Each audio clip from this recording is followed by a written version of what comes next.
Okay, thank you very much. Bismillah ar-Rahman ar-Rahim. Yes, Irving, I'll go ahead. Should I start from the beginning? So where he also says, they've caused confusion to many. We're doing a little bit of repetition, and then we'll stop at the next page, at the end of the first line, him forever. Yeah? I couldn't hear where to start. Where to start? Right here. He also says, they have caused confusion to many. Okay. Bismillahirrahmanirrahim. He also says they have caused confusion to many, meaning that they have caused them to become perplexed in the face of the apparent multiplicity of the One in respect of his aspects and attributions. It only increases the oppressors in confusion, meaning those who oppress themselves by self-denial, who inherit the book of unitary knowledge. These are the first of the three categories described by God elsewhere, since he places the self-oppressor before the moderate one and the doer of good works. So we talked about this last time. If you need a recap, and if anyone needs a recap, please let me know. Maybe I'll just do it very quickly, but this is what we talked about last time. Yes, please go ahead. In confusion, that is, in spiritually self-effacing perplexity on the part of the heirs of Muhammad, who said, "My Lord, increase my perplexity concerning you." When the self-revelation of the One, shines for them, they proceed, but when it shines not, because of the multiplicity of forms, they stop in perplexity. He who experiences this perplexity is ceaselessly centered on the pole God, while he who follows the long path to a distant God is always turning aside from the supreme goal to search after that which is eternally within him, running after imagination as his goal. He has an imaginary starting point and what he supposes to be a goal and what lies between them, while for the God-centered man there is no restriction of beginning or end, possessing as he does the most comprehensive existence and being the recipient of divine truths and realities. Now, I don't think it actually says God-centered man in the Arabic, but let's double check that when we get to the Arabic. Go ahead. Because of their transgressions, going beyond themselves, so that they drowned in the seas of the knowledge of God, which is what is meant by perplexity. And they were cast into the fire, which means the same as drowning according to the airs. When the seas swell, where the same verbal root is used to denote the heating of an oven, nor will they find any helpers apart from God, since their helpers are, in essence, nothing other than God, and they are annihilated in him forever. This is beautiful. I mean, it's something. It made Ibn Taymiyyah very angry. Yeah. So do we know what the italics are? So what are the italic words?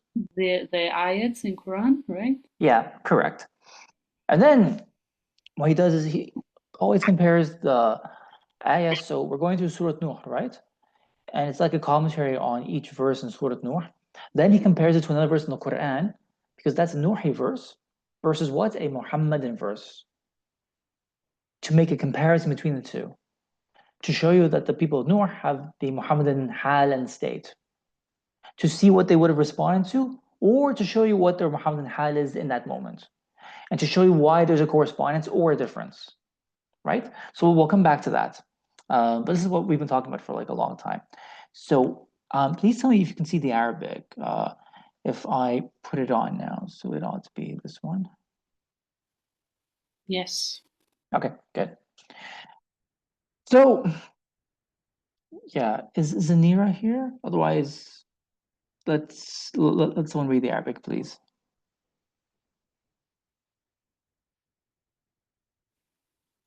I am slow at it. Speak. Yeah. Jawahar. Hi, Jawahar. Salam. Salam. I think. Well, walaikum assalam wa rahmatullah. Welcome, by the way. Welcome. Thank you. So Yeah, do please you go ahead. read it in Arabic? Yes, please go ahead. Exactly. Yes. فالحائر لهم الدور والحركة الدورية حول القطب فلا يبرح منه، وصاحب الطريق المستطيل مائل خارج عن المقصود، طالب ما هو فيه صاحب خيال إليه غايته فله من وإلى وما بينهما، وصاحب الحركة الدورية لا بدء فيلزمه من ولا غاية فيحكم عليه إلى فله الوجود الأتم وهو المؤتى جوامع الكلم والحكم مما خطيئاتهم نوح 25 فهي التي خطت بهم فغرقوا في بحار العلم بالله وهو الحيرة فادخلوا نارا نوح في عين ثواني بس في عين الماء في المحمديين وإذا البحار سجرت التنور وإذا أوقدته فلم يجدوا لهم من دون الله أنصارا فكان الله عين أنصارهم فهلكوا فيه إلى الأبد فلو Wafi, thank you. That's perfect. Tamam. Thank you so much, Jawahar. Perfect. Okay, so that's where we stopped in English. So let's go back as well. Okay, so we said that last time that in the surah itself, Surah Nuh, right? What did it say? It said, وَلَا تَزِدِ الظَّالِمِينَ إِلَّا ضَلَالًا. So Sayyidina alayhi salam, he's not arf billah. He knows what they are. So he called them ظالمين. So then the Shaykh Akbar, he connected to the other verse in Quran, which says, if you call them ظالمين, then that means it's also the same verse from the other one, which I think is like 32, 35, something like that, which says, right? 3 groups of people. We have chosen 3 people to inherit the book, 3 groups of people to inherit the book. And the first one is the ظالم li nafsihi, the one who is oppressing himself, which can mean, well, the first meaning is to do with the awliya al-zalimun, the awliya who deny themselves food, deny themselves sleep, deny themselves pleasures, so that they can attain higher maqamat and higher spiritual stations. These are one of the highest categories of awliya. But then since the people of Nuh are not exactly awliya, the idea is that they have oppressed themselves by rejecting the guidance of Nuh alayhi salam. So they are oppressors of themselves, and so they inherit the book of what? Kitab Wujud, the book of existence, so that they are chosen to inherit this book, and they're going to inherit it when we come to that part in the middle of the same page. They're going to inherit it when they drown. So then he says, right. And then Sayyidina alayhi salam, he prays against his people to become lost in guidance. And we said that when we said why in the previous sessions, they are why he prays against them, because they're mocking him, so he mocks them back, right?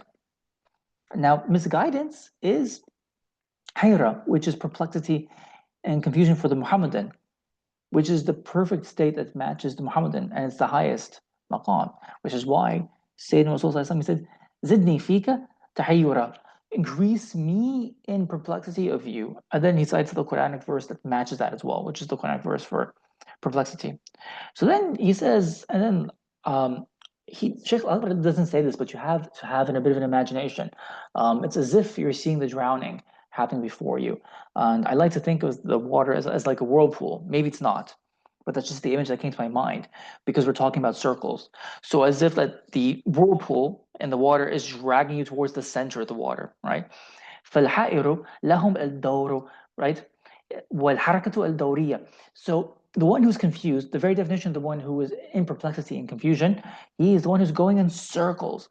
And in philosophy, this goes back all the way to Plato. So Plato says this, and we've taken it from Plato, right? So from the Neoplatonists, the Islamic philosophers, Neoplatonists, then Plato, the circle is the most perfect shape in existence. The circle is the most perfect shape in existence. So if they're performing a circular movement, they're performing perfect movements. And it's happening what حول القطب فلا يبرح منهم. Now the qutb, the Sheikh Akbar doesn't tell us what the qutb is. The commentators say that, so they're going in circles around the qutb, which is the pole. What is the pole? The commentators say that it's the absolute divine center, which means no matter which direction they move in, there's no moving away from God. And that's exactly how it is in reality. Whatever movement you make, you can't move away from Allah. And we talked about this a bit before as well in previous sessions. You can move away from some of his attributes, but you can't move away from him himself. So all you're doing is going around him, himself, subhanahu wa ta'ala. So there's no getting away from him. But then I've got a second interpretation. What's the other meaning of kutub normally amongst the Sufis and the awliya? What's the kutub? The pole of the awliyas, the greatest. Yes. So the pole of the age, right? So who's the pole here? Ibn Arabi himself. But in this story, Nuh alayhi salam. Nuh alayhi salam, yes, exactly. So, I mean, if this interpretation is valid, then also the pole here is Nuh alayhi salam. So they're moving around him and they are under his gaze. He sees them, and since he's their murshid, he's guiding them to their perfection. Wallahu alam. And then, in contrast to that, وصاحب طريق المستطيل مائل خارج عن المقصود, right? So the one who is going on now the طريق المستطيل, it's the elongated road, which you could translate as a straight road, but it's more like an elongation. And in his imagination, he is seeking a goal. That's why he's called صاحب الخيال, right? He is the one who is imagining that he's going to get somewhere, right? So غايته, right? So he's got a غاية. فله, right? He has, what does he have? فله من وإلى وما بينهما. He has a from and a to, and what's in between the two?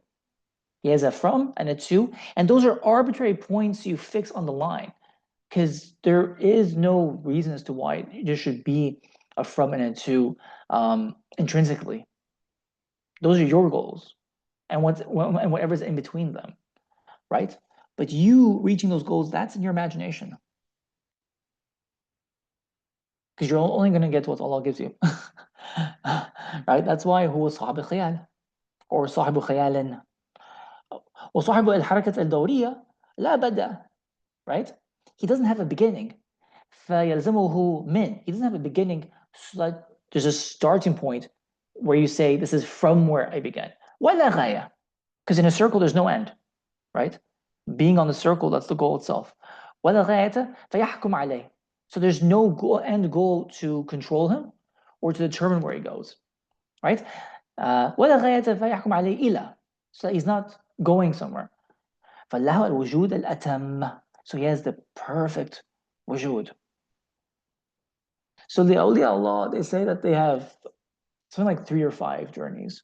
The first journey is to Allah, right? Then the second journey is from, so it's from creation to Allah. The second journey is from Allah to creation. Then the third journey is the journey in Allah, in his divine names. And so that is the greatest maqam of hayra, because you become lost within the names. And that has no end in itself. So that you will find a wali who thinks he's reached the end of his goal, then Allah gives him a new tajalli. Then he thinks he reached the end of that goal, then he's given a new tajalli. That happens to infinity, again and again and again. So there's no end goal in the highest maqam, which is maqam hayra. Yes, Hannah. Okay.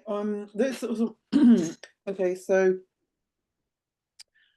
in a way, seems to me like the people who think they're going, who are on the straight line, they're never reaching their goal either. Like you just said, the wali is always going that way, but they're actually going. I suppose feels like the straight line is actually also a circle, but they just don't see it. Yes. It's such a massive circle they can't tell. because it's like the earth is flat, round, but the circle, straight road seems to be straight, but it's actually going in a big circle. I don't know. And They think it's a line. yeah, So that's in their imagination. yeah, Whereas in reality, it's a circle. Why? Because you began from God. So in a circle, you will end where you began. So if you began from God, you will end up with God. yeah. And you Allah never subhanahu left God in the first place either. Alhamdulillah. Yeah, exactly. Allah subhanahu that's an excellent point. Wow. Because on the journey, so the Shaykh Al-Akbar mentions this, and he finds it kind of funny. So someone who says, you know, I'm gonna go find God. Well, you can find him in the next step if you want. Like he's not absent. If he wants to, he can show himself to you in the next step. So the end point that you decreed for yourself as your end goal, that's in your imagination. And maybe it has its purpose, but it's never like the ultimate goal because it's the one that you fixed in your own imagination as opposed to what it is in reality. So that's what's happening to the people of Noor. They're now going in circles of what? Being lost in the multiplicity of God's faces. So that's al-kuthra fil wahda. They're lost in the multiplicity of seeing God's faces, his multiple faces, wujuh, which they first saw in their what? Their idols. Yeah. فَلَهُ, this one who does that, فَلَهُ الْوُجُودَ الْأَتَمَّ. He has the most perfect existence. وهو المؤتى جوامع الكلم والحكم. What's the جوامع الكلم?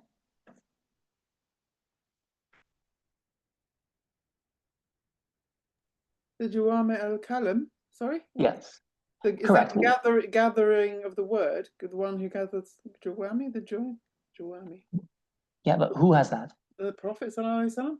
Correct. So he's given 6 gifts that no prophet before him was ever given. And this is narrated in a hadith. So he's given 6 gifts that no prophet before him was ever given. So if I remember correctly, one of them is he has the ability to cast fear into the hearts of his enemies who are a distance of 1 month away. Right? That's one gift. The other gift is that he was sent to all men and women, what are called the blacks and the whites, which means the whole mankind, irrespective of what your ethnicity is. He was sent to all of them. No one has that before him because each prophet is sent to a specific qawm. One for this country, one for that country, one for this continent, one for that climate. But Rasulullah he sends to the whole of humanity, past, present, and future. And then the third gift is he's given the Jawami' al-Kalam. Jawami' al-Kalam, you can translate as the all-comprehensive words, which means he speaks multiple meanings in few words. He speaks multiple layers of realities in just a few words. So he encompasses all the strata of the different levels and presences. There's something called the 5 presences. So his words include all those presences. Whereas like your average person can only talk about a very specific thing that pertains to a specific present. But Rasulullah, when he speaks, his words pertain to multiple levels. And the best way to make you understand that is to actually show you an example and show you how it actually works. Because like when he speaks for all times. And there's just like so many mu'jizat, miracles in his own words. So that's the Jawami al-Kalam. Then he's also given this person who has the wujud al-atam. He's given the Jawami al-Hikam. What's that? Yeah, that all comprehensive wisdom. Yeah. So who has that? The Prophet sallallahu alaihi wasallam. Yeah. Yeah. Go ahead. Go ahead. Huh? I don't know. I totally thought Jibreel alayhi salam, but no. The Prophet sallallahu alaihi wasallam or not? Who's he given? I don't understand the question. Anyway. There's who was given the Jawami al-Hikam? It's a person. So what is okay? Good. So is it فصوص الحكم? Ibn al-Arabi. Is it him? yeah, so it is the Shaykh al-Akbar, yes. Because another phrase he uses is the Muwahib al-Hikam. So he was given the Muwahib al-Hikam, which is the inheritance of all the wisdoms, right? Of all the prophetic wisdoms, as an inheritor, as the inheritor of all the prophets, specifically Rasulullah. So that's the position and gift given and granted to Shaykh al-Akbar as the what? Khatam al-Muhammadiyya, the one who was granted the seal of Muhammadan sainthood, which is the highest rank in sainthood that's possible, and the ultimate inheritor of Rasulullah. So this person who has the wujud al-atam, he is the one who is given what was given to the one who was granted Jawami al-Kalam and the one who's granted Jawami al-Hikam. So I mean, subhanAllah, I mean, it's a sentence that requires tafsir and explanation. But it seems to me that he's saying that this person sees what they see when you have that perfect circular existence. Is this what Qawm Nuh were seeing when Sayyidina Nuh prayed against them? Allahu Alam, I don't know. But that seems to be what he's getting at. Because what happens is now they're transferred to the afterlife. So when they're transferred to the afterlife, the thing is you see everything that the Prophet saw in this life, right? But it's just that there's no benefit for you if you disbelieve them in this life, but then you see what they see in the next life, then it's too late, right? But everyone will get to see what they saw in the next life with regard to kashufat and the things that pertain to the akhirah and the barzakh.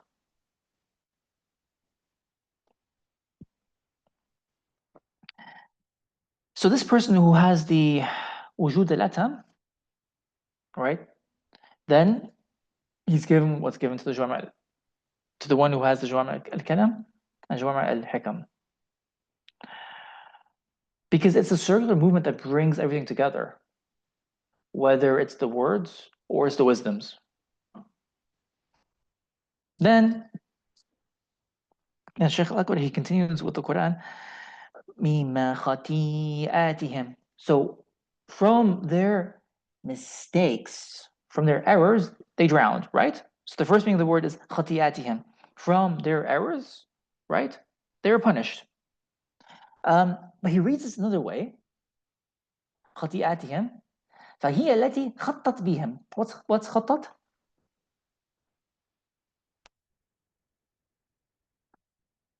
Is it exceed? No, it's not exceed. It's from khutwa. Step. I mean, It's from step. Yes, exactly. فهي التي, so those mistakes are what led them to where they are. Their actions are what led them to where they are. فهي التي خطت بهم فغرقوا. So it is their adherence to tashbih, right? Because the whole story is about tanzih versus tashbih. It is their choice of being the most stubborn defenders of tashbih that led them to this result in which فَغَرِقُوا فِي بِحَارِ الْعِلْمِ بِاللَّهِ. They drowned in the knowledges of God. وهو الحيرة, which is hayra, which is bewilderment, which is what Sayyidina Nuh prayed against, right? Which is what he prayed against his people for. Yes, Hannah. Nothing about transgressions, isn't it? When we said that they say that when Allah says on the Alastu bi rabbikum qalu bala situation, they say that mankind, we all transgressed against ourselves by taking on the Allah offered to be the Amana. The amana, taking on the trust through our own ignorance and pride or whatever led us to do that. But it was a transgression against ourselves. So in that sense, we all have gone out beyond ourselves, and we were probably, I can imagine being at that time drowned at that moment in the seas of knowledge of God. Subhanallah. Subhanallah. I mean, I'd have to see what the exact Arabic is in the ayah to see if it's like an actual transgression, but maybe you're right. I don't know. But then it would have to be like a fortuitous and providential transgression, because it's what leads perfect man, Adam alayhi salam, to be Khalifatullah ala ard. Yeah. And the other ones who are still, this seems like this constant kind of situation where it's so similar to the ones who, the people who saying who still are deluded and thinking that they have something themselves, and the ones who finally realize that actually no, that we don't have something ourselves. But the difference is so small somehow. I don't know. It seems very close somehow. I don't know. Anyway, And sorry. then and then the difference between the ones we call like transgressors, zalimun, or even let's say like kuffar or bad people, and saints is an incredibly thin line, because all it takes is one drop of knowledge for them to turn into saints, right? That's what happened to Sayyidina Umar bin Khattab. He was a great enemy of Islam, and then he became the great supporter of it. And that's what Maulana Rumi said, right? And he said, this is what happens when you're given one moment of guidance or hidayah. First, you're a thief in the night, and then the next thing that happens is you are the Mahdi of your time. And you are like that because of your past, in which you were a thief, so you know all the thief's tricks. It's an interesting perspective. Adna, go ahead. I had a quick question. You mentioned at the beginning that something specific rubbed Ibn Taymiyyah the wrong way. What Yeah, was it yes. specifically? The whole chapter, the whole Fusus. But was But there like a specific like thought, like concept? Because yeah, you of mentioned a very course. specific like it seemed like you alluded to a very specific like concept. Yeah. It's the whole fuss, but especially this part of the fuss, where he Okay. interprets the drowning of the Qawm Nuh as them drowning in knowledge of God. And he says, like, what more obvious kufr is there than that? How much more obvious can it get? What a horrible, horrible person Ibn Arabi is. Mm, It's this part of the fuss. okay. And he just says, how much more obvious can it get? So he doesn't even bother to explain it. He just quotes the ayahs and he says, look. But actually, of course, Ibn Arabi is not so simple as that. He is read on more than one level. And so, anyways, that's a long story. So let's carry on, inshallah. But it's this part. So these are the steps that lead them to drowning in the knowledge of God. So by the way, he's not negating the outward sense of the Quran, and he never negates the outward sense of the Quran, as we've said that multiple times. They are physically drowning. That's happened, right? But as they're drowning, they're also drowning simultaneously in the knowledge of God. Sometimes the Fusus commentators have trouble with these kinds of sentences, and they have to explain it. So I think if you know Imam Barzanji, right? Allah yarhamu, he comments on this part of the fuss, and it's either him or another scholar, Kazaruni. And what he says is you have to understand what this means is it only means that they're drowning in regret.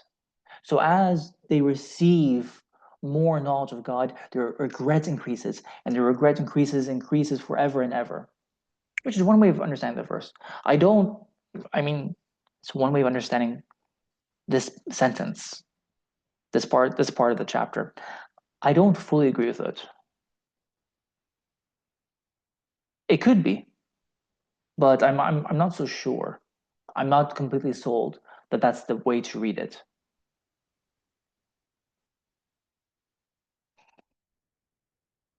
So they're drowning in perplexity, which is the highest level of knowledge of God. And then he says, فَأُدْخِلُوا نَارًا, and then they're made to enter a fire. So we talked about this at some point in the past. There's a tafsir that says, so they drown the water, then they enter Jahannam, right? That's one tafsir. But there's a second tafsir. What's the second tafsir?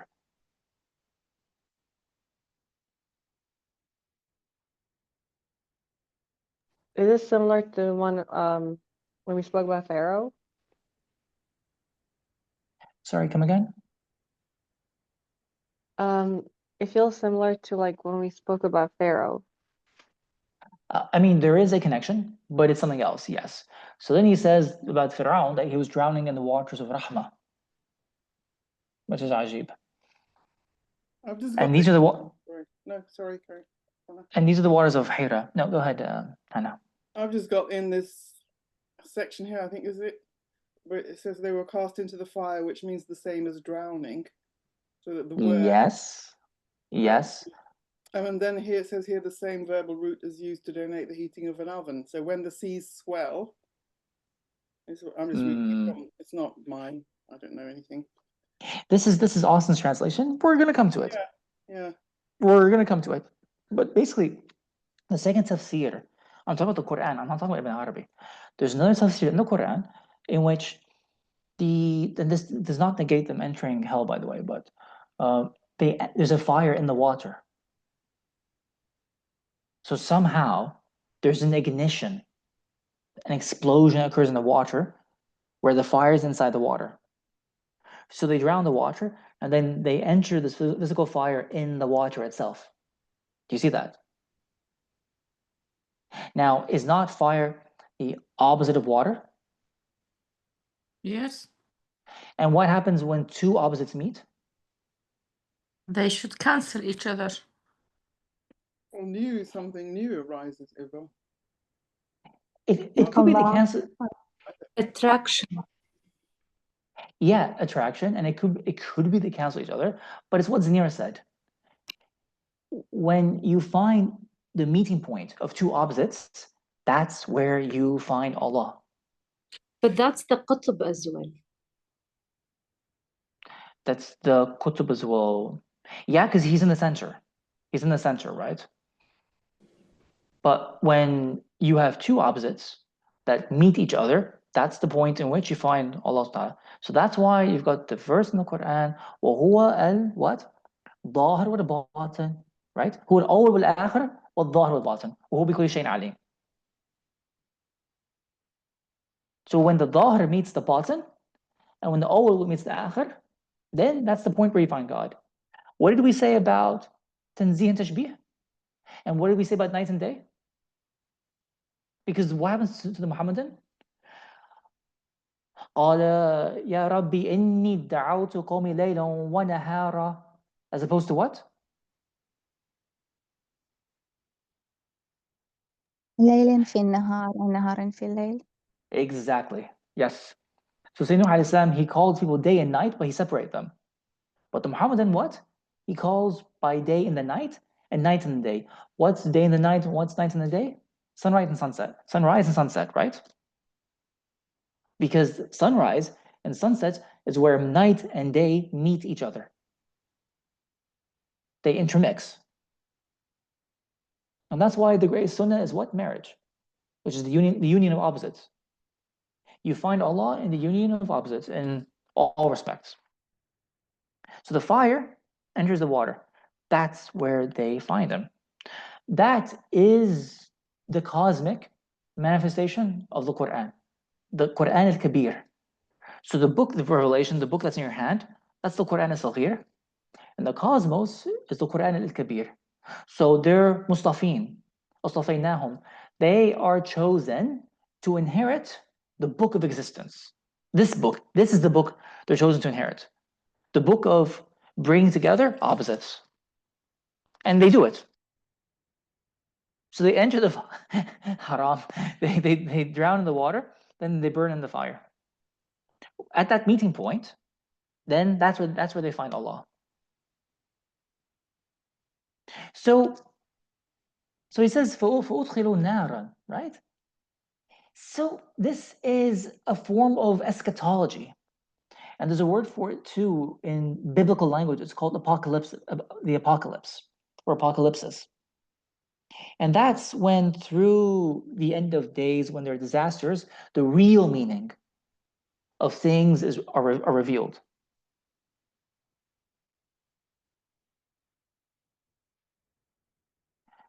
So why do I mention this?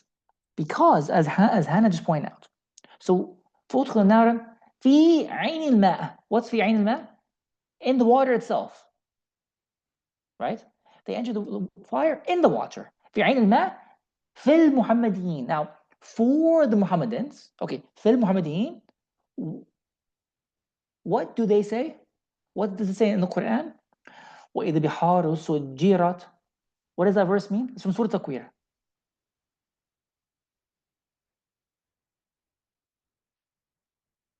سجرت, I guess it means like when it is a kind of an opened or kind of fraction or something. So it's from the word, it's connected to the word tanur. When سجرت you التنور. catch fire? It's actually an oven. It's when you ignite the oven. It's when you heat the oven and turn it on. So that verse is about what? The Day of Judgment. On the Day of Judgment, the waters will boil. That's what happened to Qawm Nuh. Isn't that the exact same thing?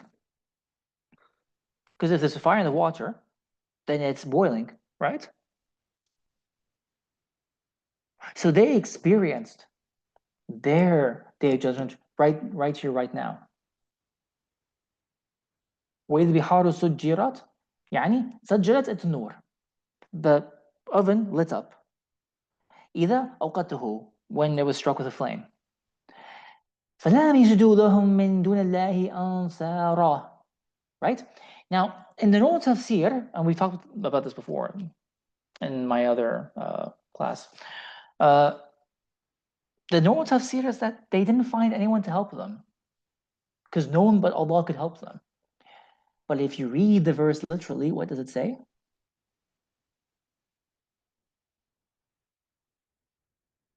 Like they only found Allah to help them. But say it more explicitly. No one else was their helper except Allah, meaning that Allah was their helper. Allah helped them. That's the meaning. That's the other way to read the verse, because it says, فَلَمْ يَجِدُوا لَهُم مِّن دُونِ اللَّهِ أَنصَارًا. They did not find anyone else apart from God to help them. So that could also mean, in other words, God did help them. This is how Tanim Sani understood the verse. Actually, all the commentators understand this verse this way, but Tanim Sani, he spells it out. يعني Allah can ansarihim. Ansarihum. Allah was their very helpers. He was their very helper. He helped them, right? And then Tanim Sani, he's the only one to really not mince his words. And he says, Sheikh Akbar, he's contradicting the leaders of tafsir, Imma al-tafsir, who are like Tabari and Zamakhshari and Fakhruddin Razi, for example, right? He's giving a different tafsir of the ayah. Whereas your other Fusus commentators would probably say something like, this is just an ishara. But Tamsani is saying, no, but now he's giving you an alternative tafsir. Allah saved them because فَلَمْ يَجْدُوا. What does يَجْدُوا mean? To find, right? Because when there is a meeting of opposites and a union of opposites, you find God. That's why he chose the word yajid. فَلَمْ يَجْدُوا. But he expresses it in the negation, in the negative.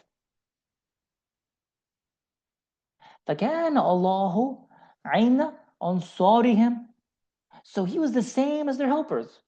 So he helped them. He saved them in the water they were drowning in and the fire they were burning in. Or you could say he saved them whilst they were drowning in the fire and burning in the water, since it's about opposites, right? فَهَلَكُوا فِيهِ إِلَى الْأَبَدِ. So then they perished in him. And halak is a kind of fana, annihilation. So they were annihilated in him forever and ever. Right? Irvina, go ahead. You said that they experienced the day of judgment when they experienced the fire in the water, right? I think so, yeah. Does this mean, because I'm thinking now about the nature of the day of judgment and how should we understand it? Does this mean that it's a bit relative in a way? Like if a people experiences this, then I'm talking now in terms of time and space, but Yes. can one people experience the day of judgment before another people in a way? Like while living here? My answer is to incline towards no. But although that's a fantastic question, because Sayyidina Halaj, قدس الله سره, he said, when a person dies, his resurrection has begun. So there might be something to it. Although for me, like I go back to the easy answer, which is just that no, like we're all resurrected at the same time, right? But they got like a taste of the day of judgment. That's the point, right?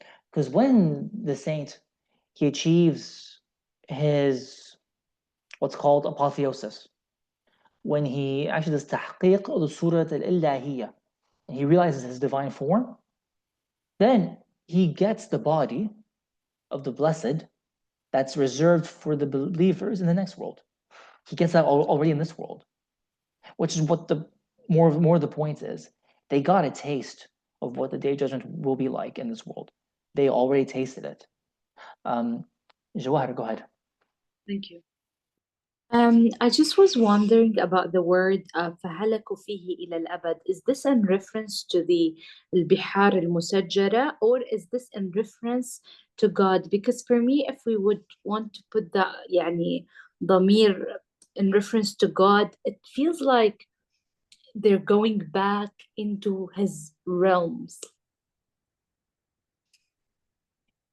So I think what the commentator said is that Fihi is Allah.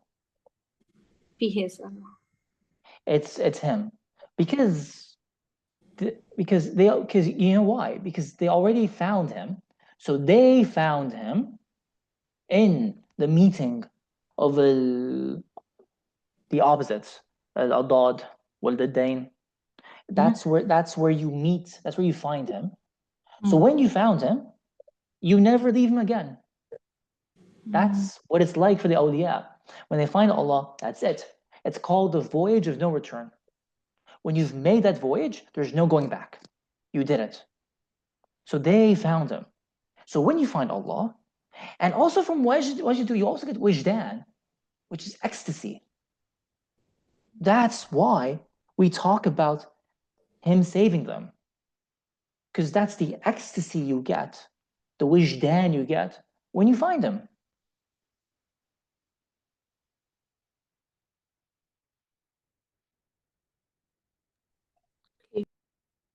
SubhanAllah.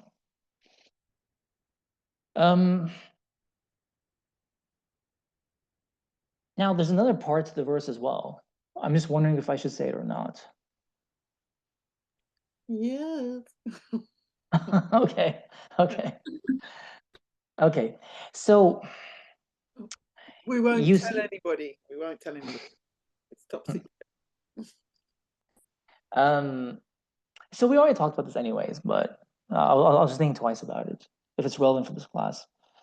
So you go back to the previous verse where he says, لا تذرون آلهتكم ولا تذرون ودا ولا سواعا ولا يغوث ويعوق ونسرا. Don't abandon. So the chief said, don't abandon thy gods, and do not abandon Wad or Suwa or Yaghut or Ya'uq or Nasra. Don't abandon them, right? And so that's because the Shaykh Al-Akbar says that there is in each thing a face of God. And if you abandon that thing, you're abandoning the face of God in it. And if you don't know God in that thing, which is their idols, you are ignorant of Allah to the extent you don't know that thing. Right? Hence, that's their quote-unquote wisdom of not abandoning the idols. So those were their aliha, right? So then Imam Mu'ayyiduddin Jandi, he says, what does it mean that they're being saved? There's another layer to this. It means that Allah subhanahu, He transforms Himself in the form of their beliefs, right? So that their eye beholds nothing but their beliefs in the moment they need help. This is what Mu'ayyiduddin Jandi says in his commentary of that verse. Allah subhanahu transforms Himself in the form of beliefs. So this is called, it's from Hadith al-Tahawwal, and when He transforms Himself in different surah, different forms on the Day of Judgment.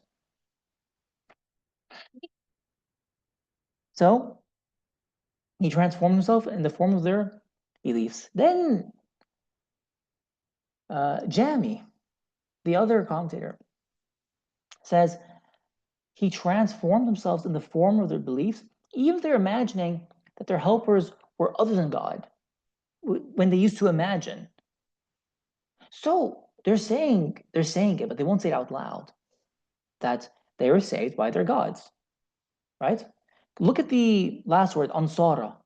Why doesn't he say Nasir or Nasira? It's in the Jam'a, right?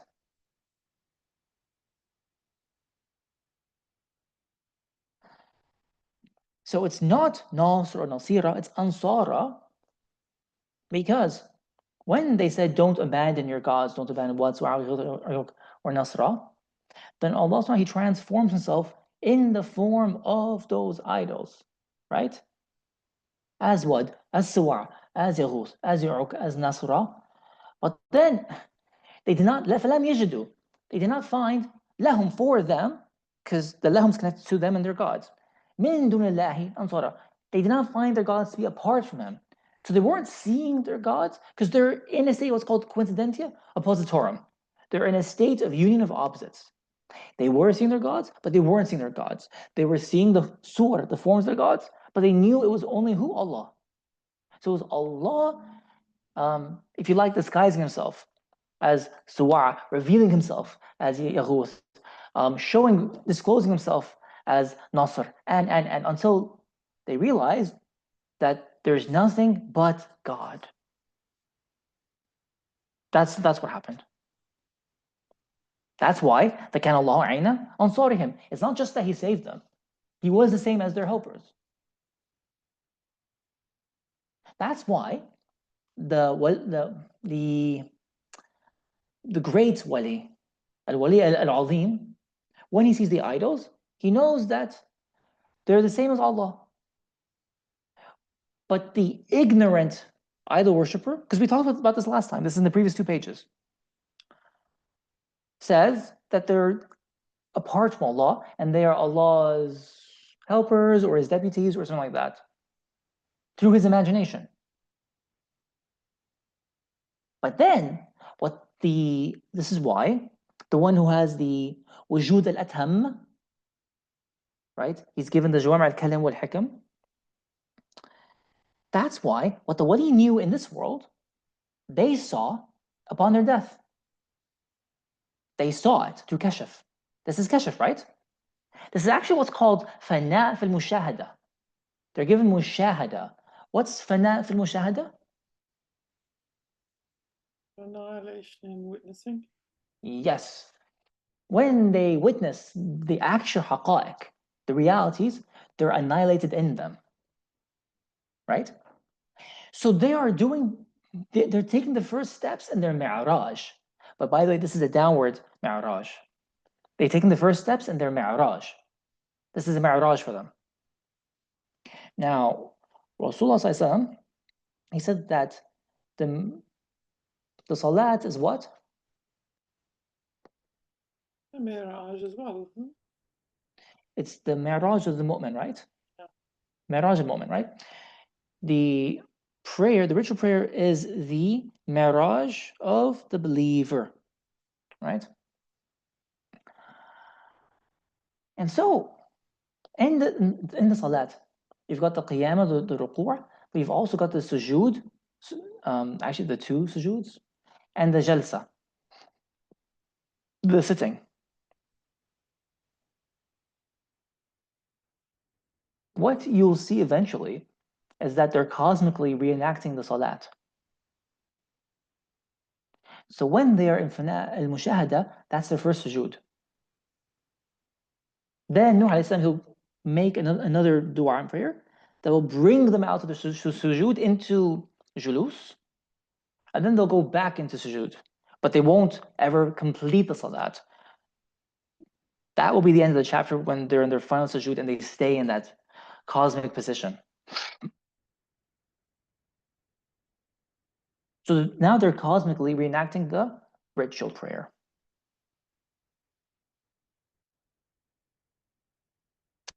So then he says, I think maybe we'll do just like a little bit more and then we'll call it a night. So then he says, فلو أخرجهم إلى سيف الطبيعة, right? لنزل بهم عن هذه الدرجة الرفيعة وإن كان الكل لله وبالله بل هو Allah, right? So they perished in Allah forever and ever. And he said, had he brought them out onto, I think Saif is sword, right? Yes. Let me double check that. But let's see what we got here. Let's go down. Here we got shore. Let me double check that. So I guess it can be sword or the shore. Were he to deliver them from the seas of Ma'rifah onto the shore of nature, he would be lowering them from an eminent stage of a spiritual attainment. Even in another translation, it's shore. Yeah, let me double check that, because you've got safe, but let's say it's shore for now, okay? So were he to bring them out onto the shore, because now they're drowning in the ocean, right? Were he to bring them out onto the shore of their nature, al-tabi'ah, which is their bodies, they would be brought down. They would descend a degree, right, from this noble and eminent rank. What's the darajat al-rafi'ah? Because we ask for it every day.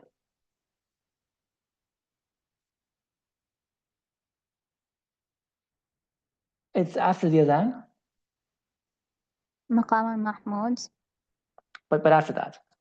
اللهم رب هذا الدعاء التامة والصلاة قائمة آتي سيد محمد الوسيلة والفضيلة بعث اللهم المقام المحمود. والدرجة العالية الرفيعة. والدرجة الرفيعة وبعث مقام محمود التي وعدته. Right? Yes. This is the dua that's made for Rasulullah every day after the adhan. So this is a Muhammadan daraja. It's a Muhammadan degree and station. So they would have been brought down from that Muhammadan station had Allah subhanahu wa ta'ala kept them in their bodies. Because the body, which you'll see in other chapters of the Fusus, inshallah, the body is it's the cover, it's the envelope that stops the ruh from seeing what's in the Alm, Malakut, and Jabarut. When the body is removed, you see everything. And today your sight is hadid. Your sight is sharp, piercing. That's what happens to them right now. Today, your sight is piercing. So that's why it's necessary for them to burn. You burn the body away so that the ruh can see.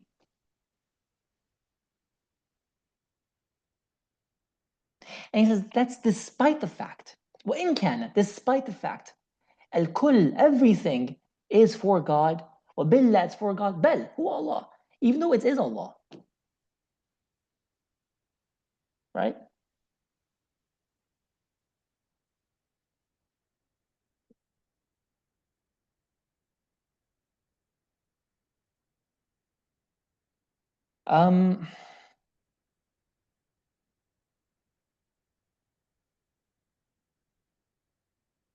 Okay. maybe we can do one more paragraph, I guess. And then we'll call it a night. Zanira, can you read from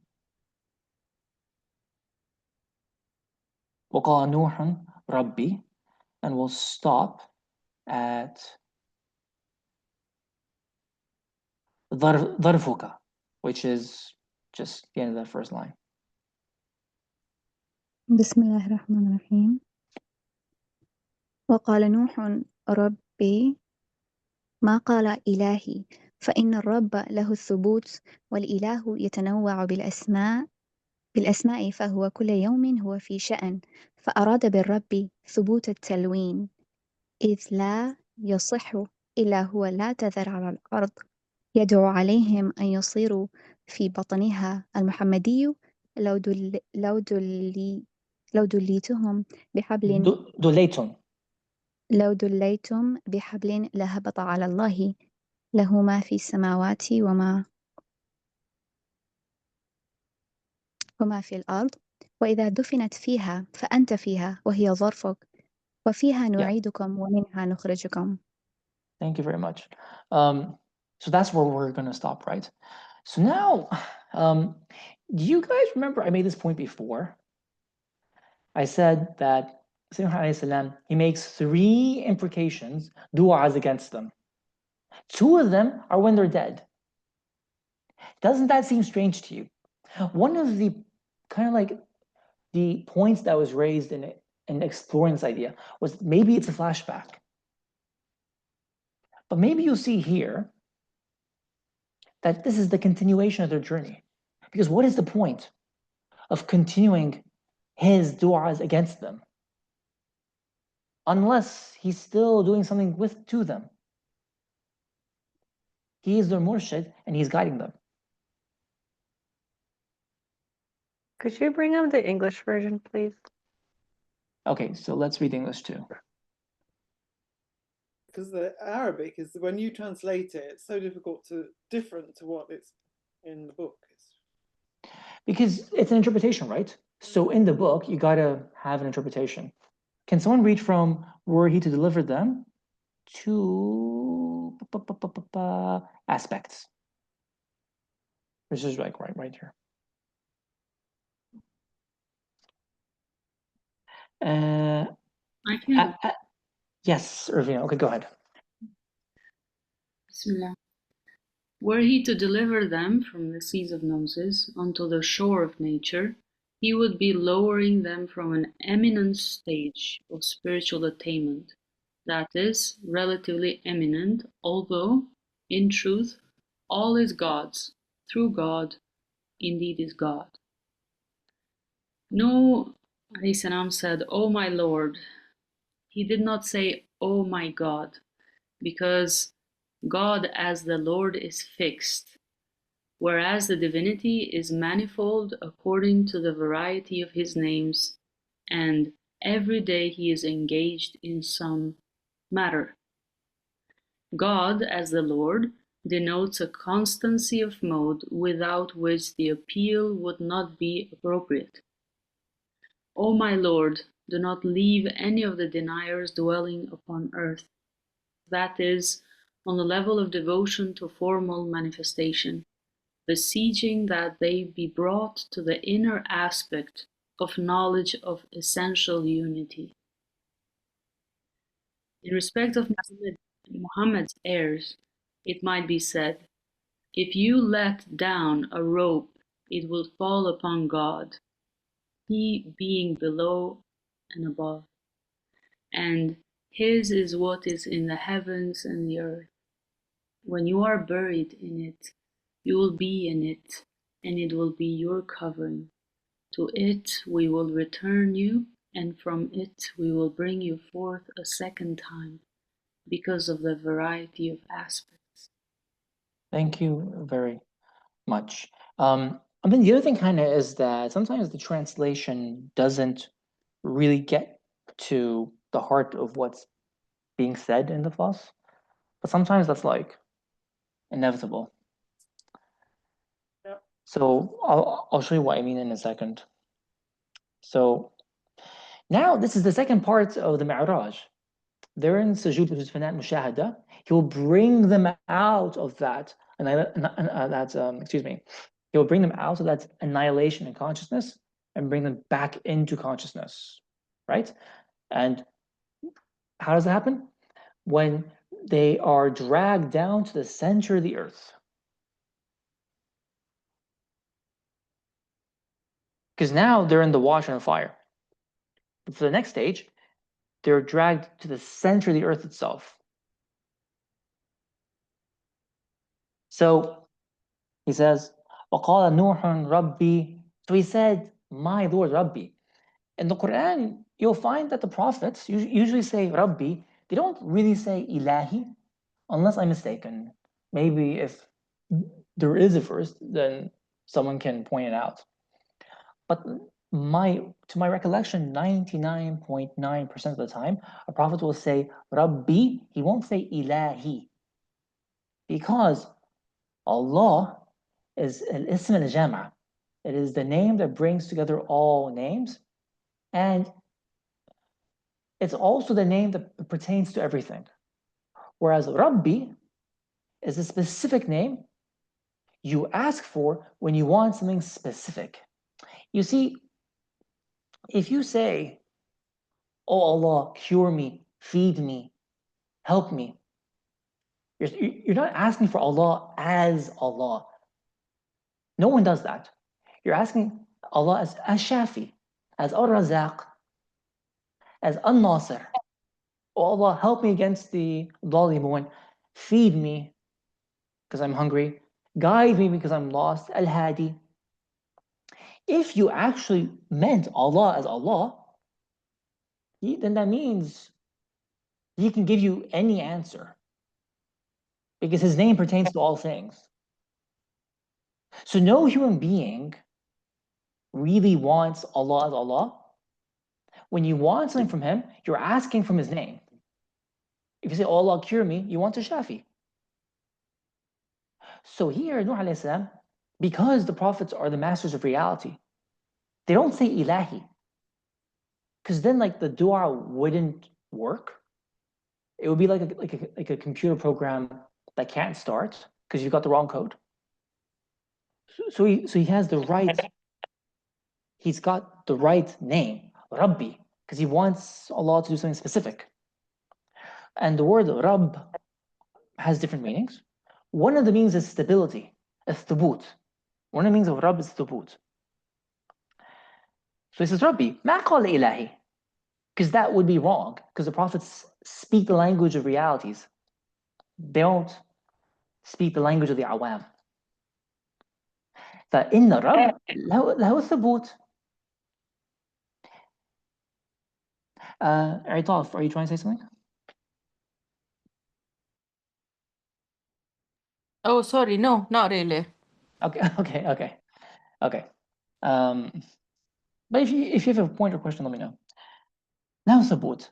والإله يتنوع بالأسماء, because the ilah, the divinity, it يتنوع, it changes, becomes diverse in accordance with the names, one from the other. فهو كل يوم في شأن, because he is each day upon a task. Yawmin can be a day. The yawm can also be what? The smallest unit of time. The moment. At each moment, he is doing something, which requires different names. That's why it says Huwa. You read the Quran by the names, not Ar-Rahman, not Al-Hadi, not Nur, Kul Yawmin, An-Nur fi Sha'an. No. Kul Yawmin, Allah fi Sha'an. It's more than that. Kul Yawmin, Huwa fi Sha'an. He, it's called the Huwiyya. The Huwiyya is the highest level, from which all the other names and the presences, the Hadarat, come from.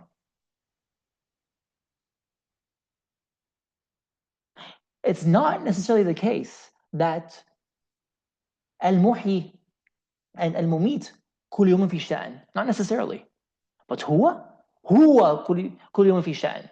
He is, the he-ness. Right? فأراد بالرب ثبوت التلوين. So what he wanted from Rabb was the stability of changing and coloration and variegation. That's تلوين. إذ لا يصح إلا هو. Right? Because he wants them to go somewhere. So he wants their state to change from one state to another, not randomly, but in one direction. Because he's the murshid who is guiding them.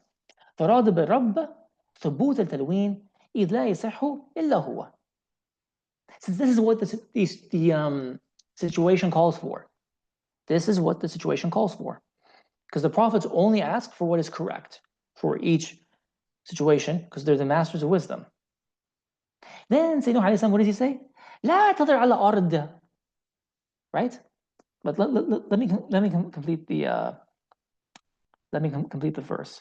لا تضر على الأرض من الكافرين ديارا. That's the verse, right? Now, he promised them that because you mocked me, I'll mock you back. Where's the mockery?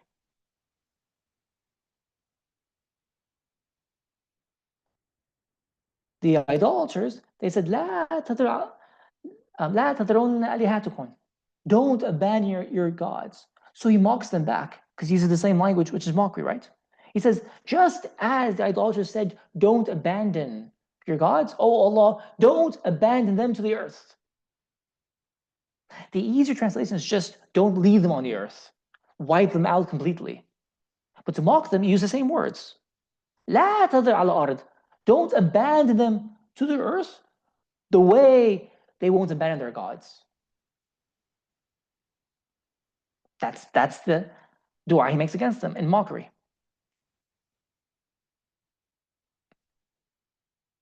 يدعو عليهم, so he's praying against them. أن يصيروا في باطنها. Right? He's praying against them to bring them to the center of the earth, because the outward of the earth is a dhuhur, manifestation. But whereas the center of the earth is what? Concealment. Right? Because the divine name Sayyidina alayhi salam is actually calling upon as al-batin, whereas the divine name for the mushrikun here is what? Al-zahir.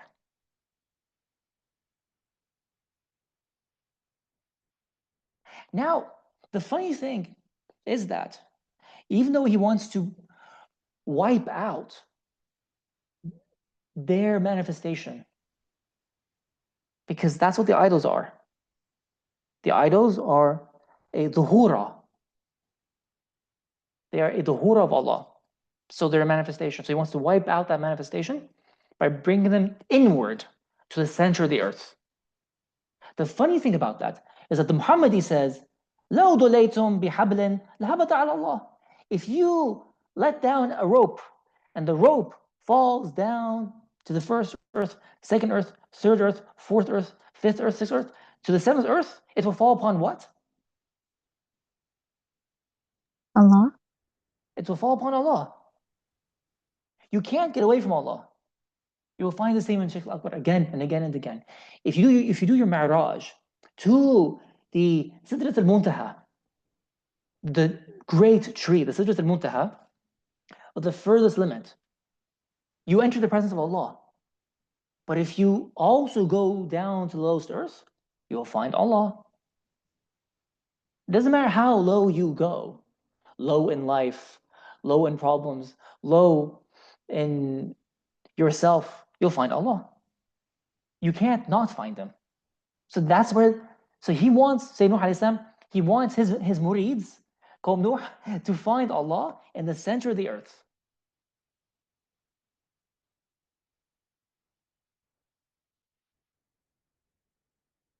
Ajib. That's why there's this story about a worm in the seventh earth when there's nothing, no water, no growth, no vegetation. There's a worm who lives in the earth, and he eats a leaf that Allah grows just for him. And he says, praise be to the one who did not forget me despite the greatness of my distance. Because there's no distance from God, right? You can't be distant from God. It's not possible. It's impossible. Hannah, when you saw the translation, لَهُ مَا فِي السَّمَوَاتِ وَمَا فِي الْأَرْضِ, what did Austin say? His are the heavens and the earth, right?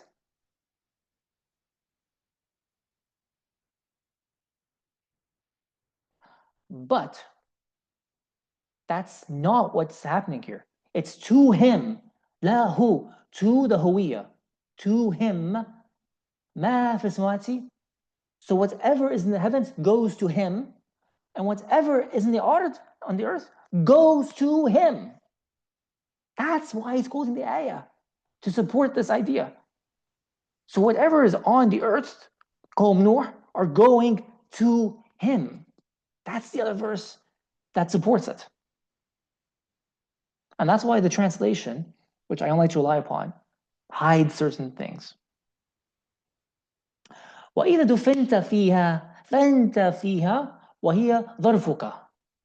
Right? I actually wanted to get to here. Okay. So then when you are buried in it, then you are in her. What's her? The earth. And she is your covering. Like dharf is an envelope. It's a cover. Almost like a coffin. When you are buried in the earth and you are in her, she is your cover.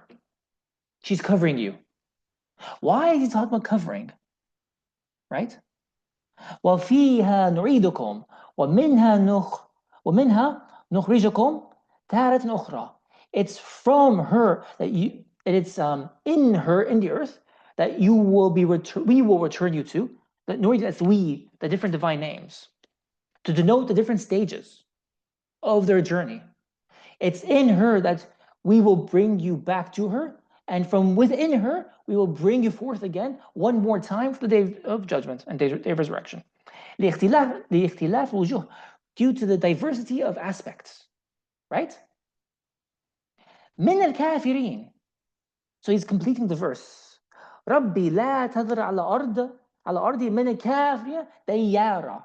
من الكافرين. He chooses words so specifically because this is about mockery. الذين استغشوا ثيابهم. What's استغشوا ثيابهم?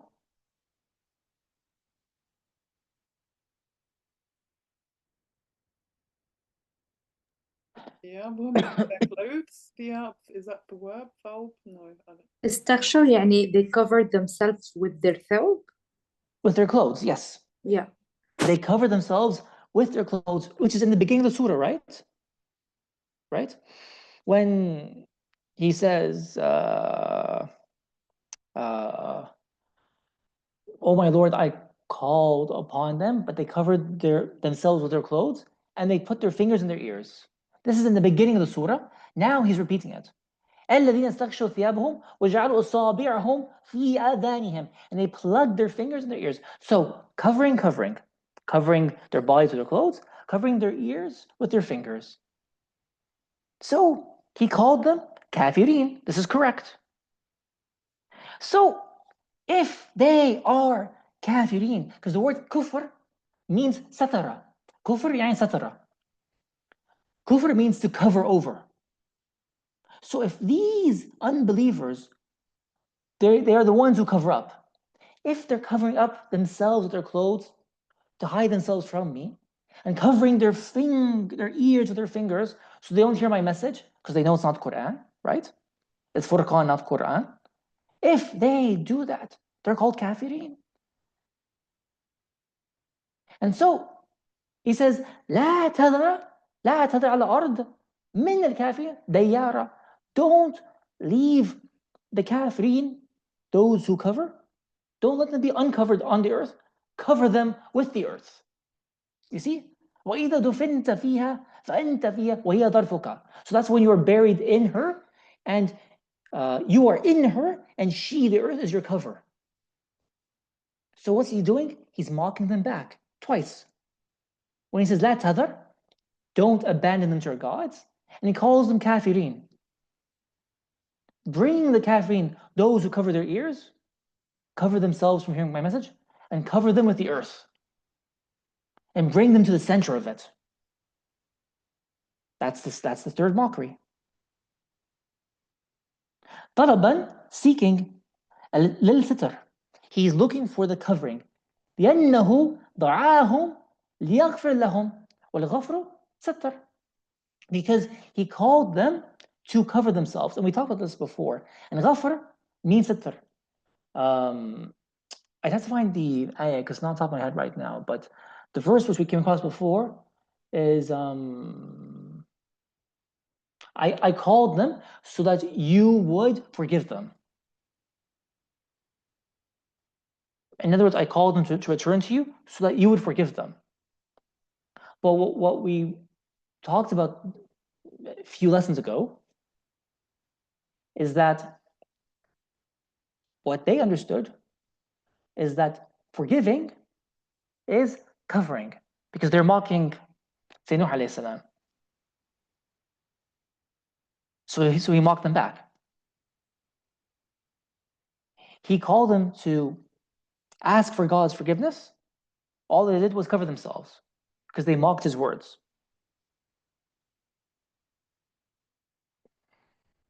So let's leave it there for today. And are there any questions?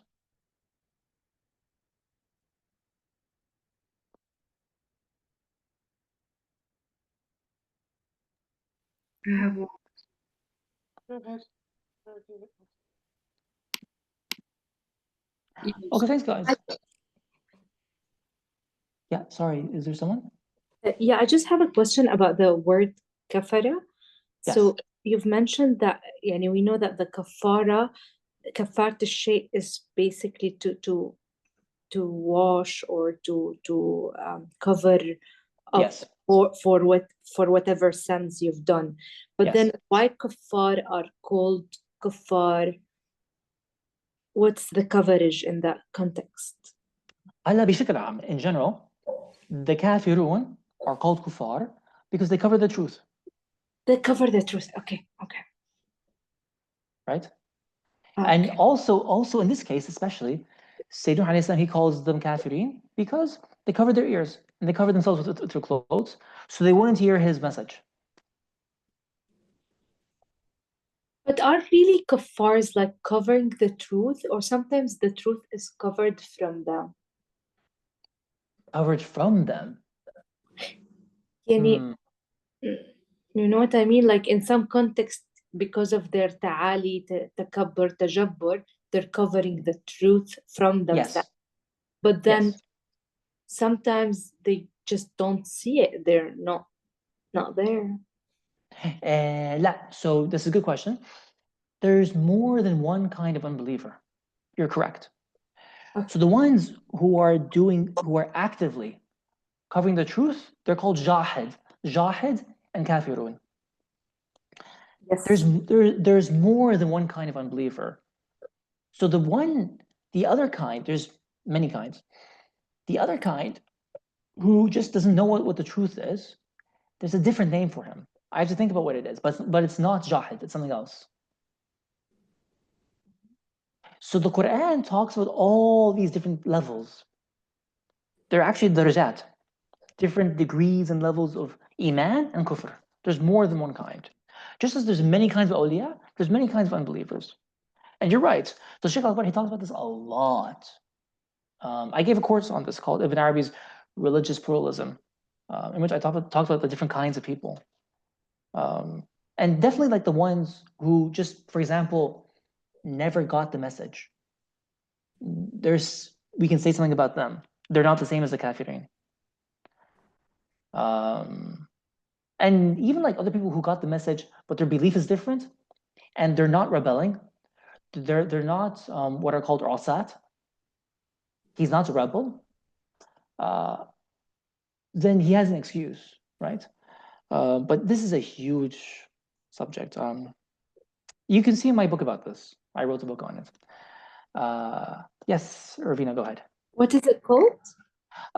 So it's called Ibn Arabi's Religious Pluralism, Degrees of Inclusivity.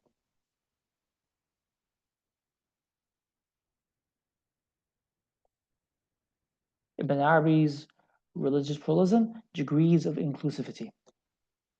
And you can find like a PDF of it on the Russian websites. May God forgive them. Yes, Irvina, go ahead. I think someone else was before me. Hannah, were you or? No, it's okay. Go ahead. Okay. Well, since you were talking about the seven Earths, or the center of the Earth, and I was just thinking about longing, suffering that the human beings undergo in general, and Yes. would this be related, like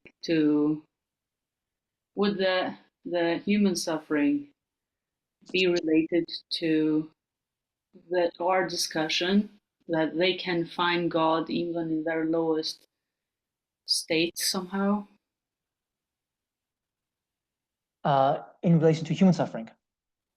Mm-hmm. There's different kinds of suffering, right? Like suffering, spiritual suffering, or even physical suffering, right? So the short answer is yes, you can find God. But the thing is, you don't need to find God. He's right there. What's happening is you're experiencing his names that are Jalal, which is acting as a veil from you seeing his Jamali names. But he's right there. You just don't see him.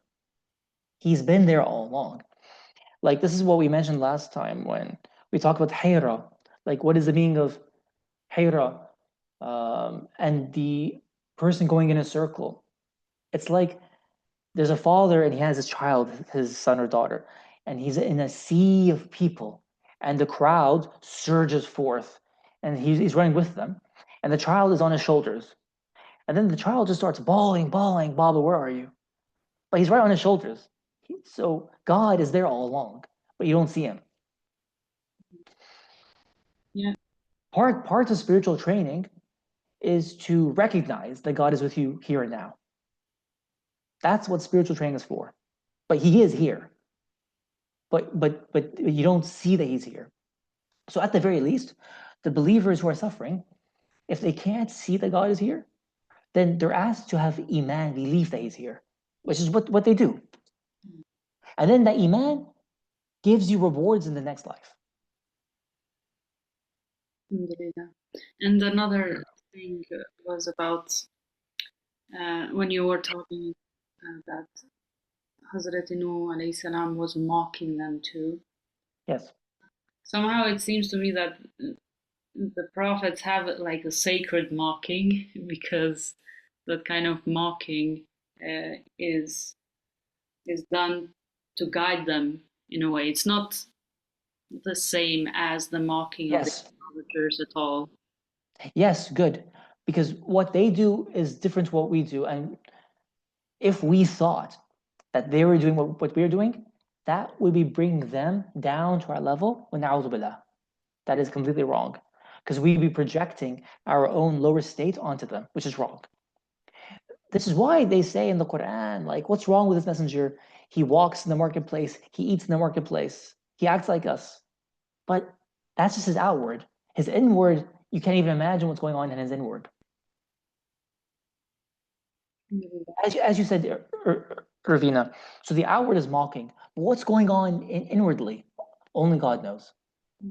And so part of the wisdom in the mocking, if I'm not mistaken, is that he's mirroring them.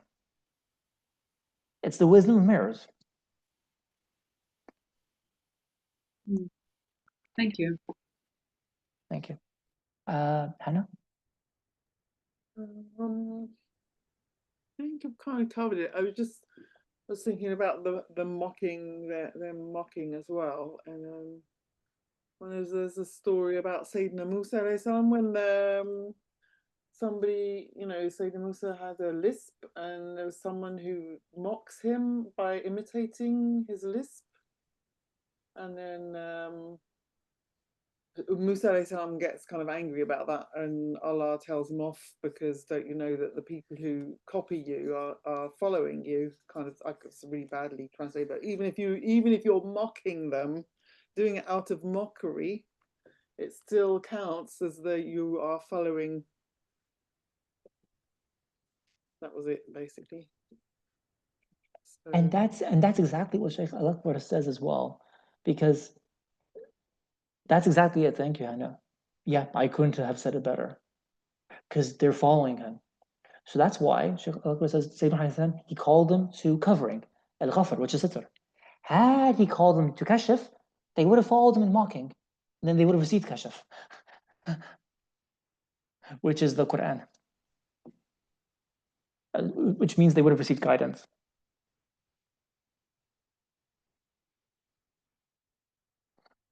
Okay, guys. So I'll just stop the recording here, and thank you very much, and all, and good night. wow. Any other